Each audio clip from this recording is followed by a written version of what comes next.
everyone, welcome back with me again in this channel.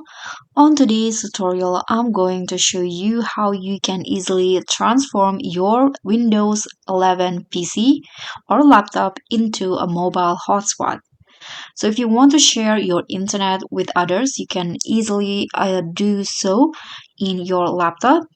First, you can just hit on the start button, this Windows button on your computer, and then you can go to the settings.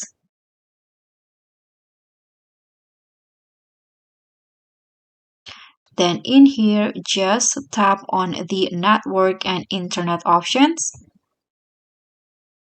Now you'll find the mobile hotspot. You can share your internet connection. Click on it to adjust the settings. And in here, before turning it on, you can choose share my internet connection from. You can choose the connection. But since I only have Wi-Fi, so there's no other option. So this is Wi-Fi. And you can also choose to share over Wi-Fi or Bluetooth.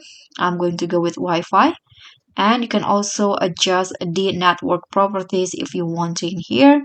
And to turn it on, just click on this toggle until it says on. And now my laptop or computer has turned into a mobile hotspot. So when others want to use my internet connection, they can just simply do so by turning on their Wi-Fi and choose my laptop as the Wi-Fi connections. So that's pretty much all. Thank you so much for watching. Don't forget to like, comment, and subscribe. Also, click on the thanks button below. I'll see you all on the next tutorial.